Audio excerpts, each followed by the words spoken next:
नमस्कार, स्वागत छ फोकस न्यूजमा। म धीरज बस्नेत। दर्शकबिन, हतारको निर्णयले कसरी पछुताउन बाध्य बनाउँछ त्यो हेर्नु छ भने बढ्दो कोरोनाको संक्रमण र पूर्ण रूपमा खोलिएको लकडाउनलाई हेर्नुहोस्। कोरोनाको दोस्रो संक्रमित भेटिएको भोलिपल्टै सरकारले यति हतारका साथ लकडाउनको घोषणा गर्यो कि ससुराली पुगेको ज्वाइँ घर फर्किन भ्याएन। आम नागरिकले नुन तेल किन्न समेत पाएनन्। तर अहिले नेपालमा कोरोना संक्रमितको संख्या 20,000 नागेको छ। दिनहुँ कोरोनाबाट 2-3 जनाले ज्यान गुमाइराखेका छन्। तर देश पुरै खुल्ला छ। संक्रमण समुदाय स्तरमा फैलिएको छ, तर सार्वजनिक गाडी मजाले हुइकिराखेका छन्। बजार, पसल र सरकारी कार्यालयमै मान्छेहरूको भिड थेगी नसक्ने गरी बढेको छ। यतिखेर आएर गर्नुपर्ने लकडाउन 4 महिना अघि गरेर सरकारले जनतालाई शास्ति मात्रै दिएन, देश नै अधोगतितर्फ धकेल्यो। लकडाउन त गर्यो, तर सीमाबाट आउनेलाई व्यवस्थित गर्न सकेन। बरु यही मौका छोपेर अनियमितताको प्रयास गर्यो, जसका कारण आज देश झन कोरोनाको भयावह अवस्थातर्फ धकेलिएको छ र फेरि सरकार लकडाउन गर्ने कसरतमा जुटेको छ। आजको फोकस न्यूज फेरि लकडाउन हुने हल्ला, त्यस पछाडि भएका तयारी र बढ्दो कोरोना संक्रमण मृत्युका विषयमा केन्द्रित हुनेछ।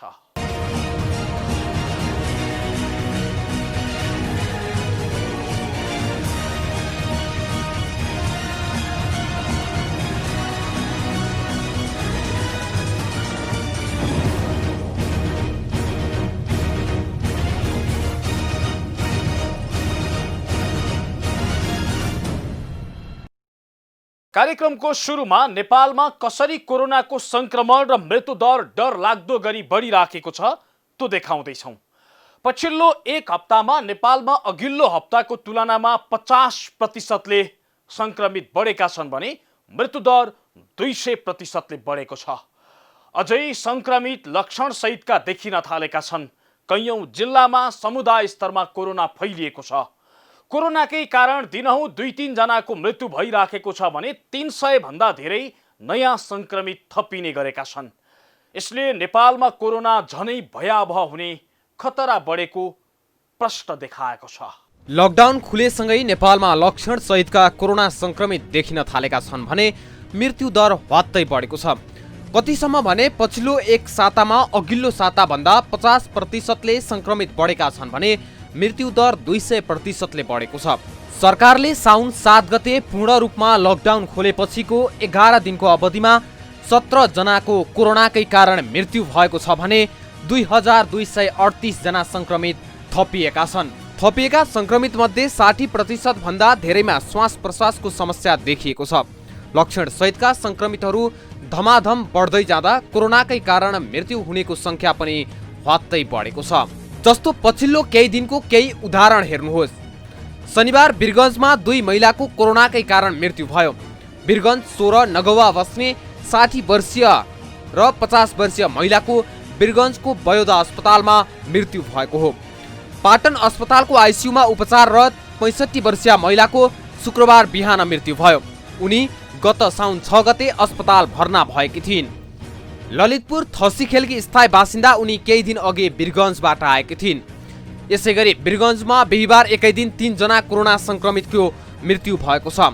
वीरगञ्ज महानगरपालिका 11 श्रीपुरका 56 वर्षीय पुरुष, वीरगञ्ज महानगरपालिका 16 नगवाका 35 वर्षीय युवक, वडा नम्बर 6 छपकैयाका 65 वर्षीय वृद्ध गरी 3 जनाको कोरोनाले मृत्यु भएको हो। त्यस्तै ललितपुर महानगरपालिका वडा नम्बर 22 का 1 जना पुरुष, अर्घाहाँची भूमिका स्थान नगरपालिका 9 का पुरुष, दैलेखको दल्लु 11 का 35 वर्षीय पुरुष, बाजुराकी 2 वर्षीय बालिका, दोलखाका 76 वर्षीय पुरुष, पाल्पा पूर्वखोला गाउँपालिका सिरुवाका 45 वर्षका पुरुषको पनि कोरोनाका कारण ज्यान गएको छ। यो विगत केही दिन यताको तथ्याङ्क हो। यसले के देखाउँछ भने नेपालमा पनि कोरोनाका कारण मृत्यु हुनेको संख्या तीव्र गतिमा बढेको छ। अझै केही दिन यता त एकै दिनमा 2-3 जनासम्मको कोरोनाबाट मृत्यु हुन थालेको छ। संक्रमितमा श्वास प्रश्वासमा समस्या देखिने सहितका कोरोना लक्षण देखिनु र मृत्युदर ह्वात्तै बढ्नुले नेपालमा कोरोना डरलाग्दो बन्दै गएको विज्ञहरू बताउँछन्। सरकारले लकडाउन खोलेसँगै बजार र भिड र संक्रमण व्यवस्थापन गर्न नसक्दा झनै समस्या बढेको जनस्वास्थ्यविद डाक्टर रविन्द्रनाथ पाण्डे बताउँछन्। उनका अनुसार यही कारण नेपालमा कोरोनाले भयावह रूप लिने खतरा बढेको छ। लकडाउन चाहिँ अन्त्य भए पनि कोरोनाको महामारी अन्त्य भएको छैन।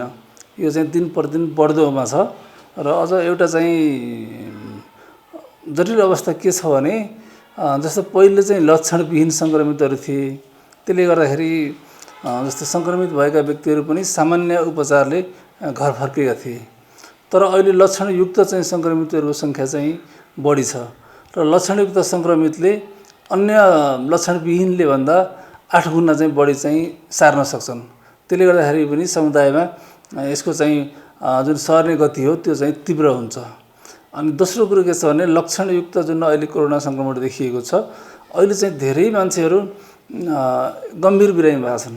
आइसियुमा चाहिँ जस्तो पहिले एकजना पनि थिएन भने अहिले आइसियुमा छन्, अहिले भेन्टिलेटरमा छन्। त्यसले गर्दाखेरि चाहिँ अहिलेको चाहिँ सङ्क्रमणले कस्तो देखाएको छ भने जस्तो 19 वर्षको युवती, 36 वर्षको युवक, उहाँहरूको जुन डेथ भयो, त्यसले पनि के देखाउँछ भने अहिलेको जुन भाइरसको म्युटेसन हुँदै गर्दा यो चाहिँ अलिकति स्ट्रङ चाहिँ प्रजातिको चाहिँ भाइरस अहिलेको चाहिँ हो कि भन्ने चाहिँ हामीहरूले चाहिँ अनुमान गरेका छौँ। पछिल्लो समय कोरोना सङ्क्रमितहरूमा रुगाखोकी लाग्ने, श्वास प्रश्वासमा समस्या देखिने, थकाइ लाग्ने, जिउ थाक्ने, स्वाद र गन्ध थाहा नपाउने जस्ता समस्या देखिन थालेको छ। काठमाडौँ उपत्यकामा शनिबार थपिएका 16 मध्ये 9 जनामा लक्षण देखिएको थियो। वीरगञ्जमा पछिल्लो समय भेटिएका थपिएका अधिकांश सङ्क्रमित लक्षण सहितका छन्। पर्सामा सङ्क्रमण समुदाय स्तरमा फैलिएपछि झनै त्रास बढेको छ। विज्ञहरूले कोरोनाले स्वरूप परिवर्तन गरेकाले अब झन बढी संयम हुन आग्रह गरेका छन्। नेपालको हकमा अबको केही हप्ता कोरोनाको उच्च जोखिम रहेको विज्ञहरू बताउँछन्। जनस्वास्थ्यविद डाक्टर सुन्दरमणि दीक्षितका अनुसार अबको केही दिनमा नै संक्रमण रोग बनेर भयावह रूप लिने अवस्था सिर्जना भएको छ।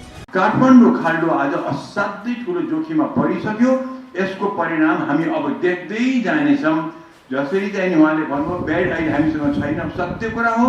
जब यो संक्रमण जब रोगमा परिवर्तन भएर जब 101 नम्बर बढ्न थाल्छ अनिखेरि हामीलाई थाहा हुनेछ कि हामी कत्रो जोखिममा पर्यौँ र यो जोखिम निम्त्याउने कम्प्लिटली सरकार हो।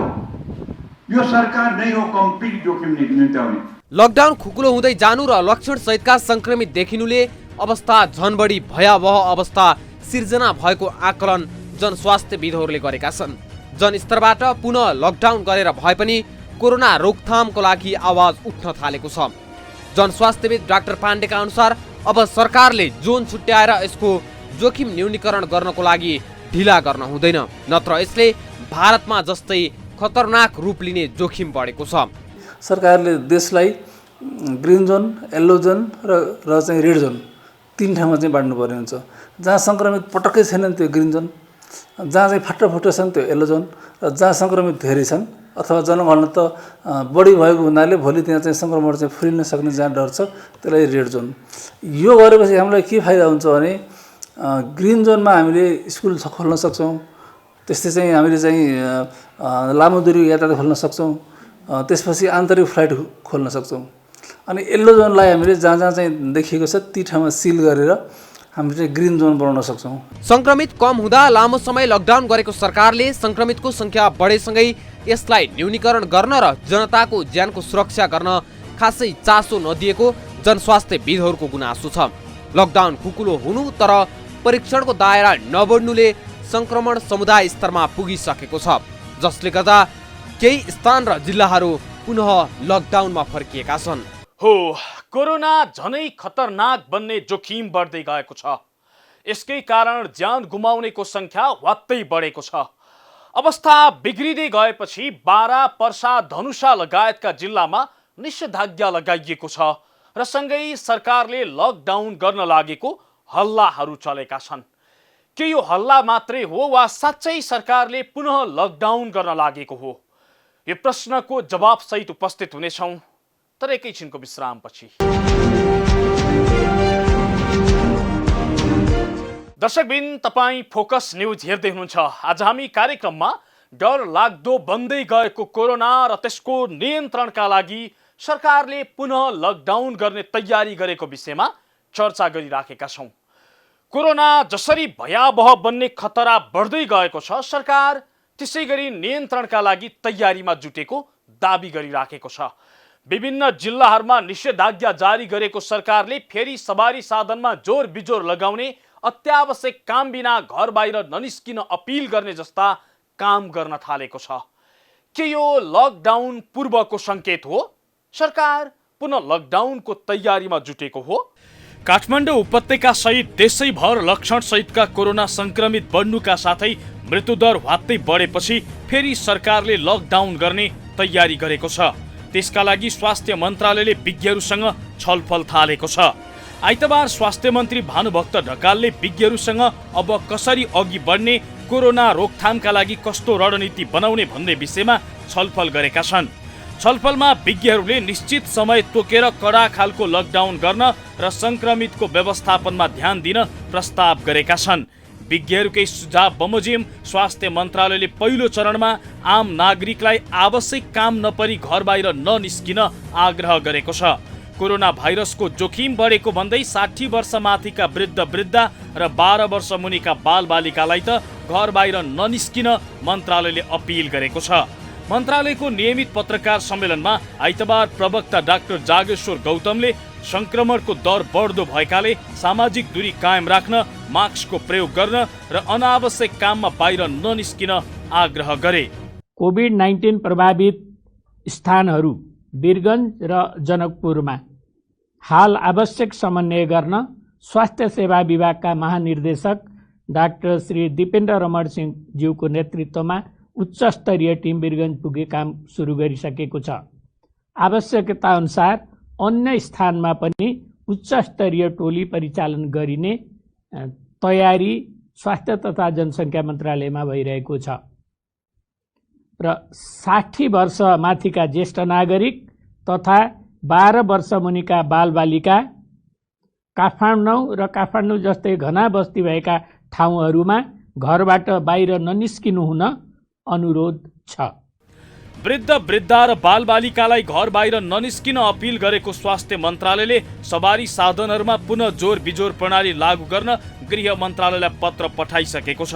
लकडाउनपछि यातायातको सहज सञ्चालन हुँदा मानिसहरू घर बाहिर निस्किने क्रम ह्वात्तै बढेको र कोरोना संक्रमितहरूको संख्या दिनानुदिन बढ्दै गएको भन्दै जोर बिजोर प्रणाली लागू गर्न गृहलाई आग्रह गरेको हो।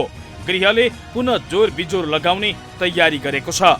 विज्ञहरू जोर बिजोर लगाएर मात्र नहुने भन्दै संक्रमित धेरै देखिएको क्षेत्रमा लकडाउन नै गरेर अघि बढ्न सरकारलाई सुझाव दिइराखेका छन्। अर्थतन्त्र सकिन्छ, कर उठ्दैन भनेर जनताको जीवनसँग अब पनि सरकारले खेलबाड गर्न नहुने उनीहरू बताउँछन्। हामीले पनि जस्तो त्यही गर्न सकिन्छ। हामीले पनि यहाँ जस्तो काठमाडौँबाट, पोखराबाट, यस्तै सिटीहरूबाट जाँदा डक्टरहरूको चाहिँ हाई सेचुरेसन छ, धेरै बसिनु भएको छ। त्यो ठाउँबाट चाहिँ स्वास्थ्यकर्मीहरूलाई यो चाहिँ रेड जोनमा लिएर जाने, सुरक्षाकर्मी लिएर जाने, त्यसपछि त्यहाँ चाहिँ लकडाउन गरेर हुन्छ कि आवश्यक पऱ्यो भने कर्फ्यू लगाएर हुन्छ कि करिब चाहिँ 1 महिना चाहिँ मेहनत गर्ने भने रेड जोनलाई हामीले येल्लो जोनमा ल्याउन सकिन्छ। भनेपछि हाम्रो स्ट्राटेजी चाहिँ त्यो हुनु पऱ्यो। र हामीले जस्तो अहिले सरकारले हतार गरेर स्कुल खोल्ने, फिल्म हल खोल्नेदेखि लिएर धेरै किसिमको चाहिँ सबै कुरो खोल्ने कुरा गरिरहेछ। त्यसले सरकारलाई ट्याक्स त उठ्ला, ट्याक्स पनि उठ्नुपर्छ देश चलाउनको लागि। तर के भने जनताको जीवनसँग ट्याक्स चाट्न चाहिँ हुँदैन र चाहिँ जनताको जीवन भनेको, सुरक्षा भनेको पहिलो कुरा हो र सरकारले जनताको जीवनसँग अरू सम्झौता गर्नु हुँदैन। संक्रमित थोरै हुँदा 4 महिना मुलुक ठप्प बनाएको सरकारले लक्षण सहितका संक्रमित र मृत्युदर ह्वात्तै बढ्दा के गरिराखेको छ? के फेरि लकडाउनको तयारी भएकै हो त वा अन्य वैकल्पिक उपाय खोजिएको छ? यो प्रश्न हामीले स्वास्थ्य तथा जनसङ्ख्या मन्त्री भानुभक्त ढकाललाई सोधेका छौँ। हामीले आज बिहानै मात्रै पनि स्वास्थ्य मन्त्रालयको तर्फबाट अब कस्तो खालको नीति बनाएर जाने भन्ने विषयमा यसलाई बाहिरबाट आउनेहरूको हकमा क्वारेन्टिनमा राख्ने खालको व्यवस्थापनमा हामीले जोड दिनुपर्छ। दोस्रो, गाडी चलाउने खालको कुरामा पनि यो भर मजदुर भन्दा पनि जोर बिजोरको कुरा गरियो भने त्यसले एक हदसम्म आवश्यकतालाई पनि पूर्ति गर्न सक्छ र अति आवश्यक भएको ठाउँमा चाहिँ हामीले यो पीसीआर टेस्टको निम्ति स्वाब कलेक्सन गर्ने खालको निकायलाई अझ प्रभावकारी र व्यवस्थित बनाएर तलसम्म जाने खालको कुरालाई गर्नुपर्छ। यस्तो खालको काम गरेर बाहिर र भित्रको सम्बन्धको बारेमा चाहिँ क्लियरिटी गरेर होम क्वारेन्टिनको कुरो अथवा स्थानीय क्वारेन्टिनको ग्यारेन्टी भएपछि मात्रै गर्ने खालको कुरा गरिएन भने तपाईँले भन्नुभएको सत्य हो कि जति जनसङ्ख्या बेसी यति सघन मात्रामा रहेको काठमाडौँमा चाहिँ आगो सल्कियो अथवा डढेलो लाग्यो भने त्यो डढेलो निभाउने कुरा चाहिँ अरू बाहिर अथवा सानो सहर गाउँमा भएको जस्तो भन्दा पनि यो चाहिँ विस्फोटक हुनसक्छ। त्यसले गर्दा यसलाई सावधानीपूर्वक नै हामीले ध्यान दिनुपर्छ। यसको निम्ति मन्त्रालयको तर्फबाट एउटा प्रोटोकल जस्तो बनाएर सिसिएमसी र प्रधानमन्त्रीको कार्यालयमा पनि हाम्रो तर्फबाट चाहिँ अहिलेको यो लाक्षणिक सङ्क्रमण बढ्दो क्रमलाई नियन्त्रण गर्ने सन्दर्भमा यस्ता नीतिहरू चाहिँ अवलम्बन गर्नु राम्रो हुन्छ। किनभने हामीले मात्रै गर्ने कुरो भन्दा पनि समग्रतामा राज्यले सबैले गर्ने खालका दायित्वहरू पनि त्यसमा रहन्छन्। स्वास्थ्य मन्त्रालयले कोरोनाको नियन्त्रणका लागि लकडाउन सहितका विभिन्न विकल्पका विषयमा विभिन्न तहमा छलफल गरिराखेको छ। हाललाई भने संक्रमण उच्च देखिएको र मृत्युदर बढ्दै गएका जिल्लाहरूमा भने निषेधाज्ञा लगाइएको छ। बारा, पर्सा, धनुषा लगायतका जिल्लामा सरकारले निषेधाज्ञा लगाएको छ। काठमाडौँ सहितका विभिन्न जिल्लामा पनि संक्रमण बढ्दै गएको खण्डमा निषेधाज्ञा लगाउने सरकारको तयारी छ। यससँगै रेड, येल्लो र ग्रिन जोन छुट्याएर लकडाउन गर्ने समेत सरकारले तयारी गरेको छ। सरकारलाई फेरि पनि लकडाउन गर्न विज्ञहरूले नै सुझाव दिएका छन्। सरकार पनि पुनः लकडाउन गर्ने तयारीका साथ छलफल अघि बढाइराखेको छ। तर लकडाउन गर्दै गर्दा सरकारले यो नबिर्सियोस् कि यो कसका लागि हो। अनियमितता गर्न आफ्नालाई मन लाग्दी हिँड्न दिन र जनतालाई घरमा थुन्न मात्रै हो कि सीमामा कडाई गर्दै परीक्षणको दायरा व्यापक बनाउन, जनतालाई रोग र भोग दुवैबाट जोगाउन हो। यी प्रश्नको समीक्षा सहित सरकार अघि बढोस्। फेरि पनि हतारमा निर्णय गरेर लकडाउन अनिश्चित बनाउने, देशलाई अधोगतितर्फ लैजाने र जनतालाई शास्ति दिने काम मात्रै नगरियोस्। हौस् त आजलाई फोकस न्युज यति नै। फोकस न्युज टिमका सहकर्मी डेभिड पाण्डेसँगै हामी सबै बिदा भयौँ। नमस्ते।